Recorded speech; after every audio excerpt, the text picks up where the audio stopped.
I'm in Freedom Group right now, and really powerful stuff. One of the reasons it's hard because you sit there and you have a lot of men talking about, and I'm not going to go into specifics, so because it's all about trust, but you have a lot of men talking about their problems, and for the first time in my life, like I feel like I'm going in, and yeah, I've got problems in life, but it doesn't hurt the same way. Oh, It yeah. doesn't feel the same way, and like I know that I am in a great spot in my spiritual walk, and I'm trying to look at where I'm moving forward in that. And all I can attest that to is just literally Christ, and then putting myself in these situations where I can just be sharpened by other men. And right after divorce came to Vertical, and if I had to describe my first year of Vertical, is realizing I don't know the things I don't know. Yeah. Right? So it's like I had to surrender, right? And be like, hey, cool. What I'm doing is I'm jacking it up, right? So what is the guide, right? God bless you. Lot of generational curses of not knowing how something's supposed to be. Yeah. Right? All of us have established normals, right? We grew up this way, therefore we act this way. Mm-hmm. But if you have a great representation, a great line, a great plan that it's God given, and you stayed with it, your life will be blessed. Yeah. Like you won't run into these pitfalls. You won't have these stumbling blocks, right? But when you grow up in a way that is, I get into this situation and I react this way, and you realize that the way that you act is the only way that you know how to act because that's how you've been doing all your life. And then they come up to you and say, hey, there's a better way. There's a different example. Yeah. And you realize, okay, cool. Let me implement that into my life. And you can only do that with community because we only know what we know. Yeah, I liked what you said there because you talked about generational curse. And for those of you that may be watching that don't understand that, that's literally right here in Exodus 20, chapter 4.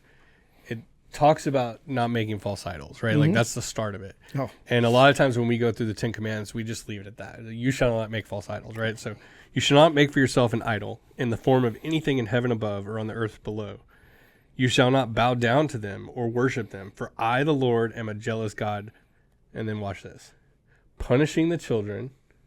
Let me read it here because it's harder for me to look at that screen. Punishing the children for the sins of the father to the third and fourth generations. Yep.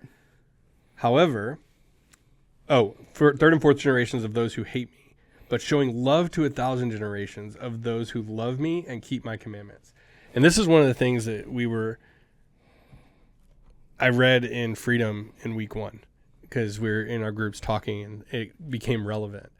And something that I noticed for the first time ever was the end of it. It says he'll punish the children to 3 and 4 generations. Mm-hmm.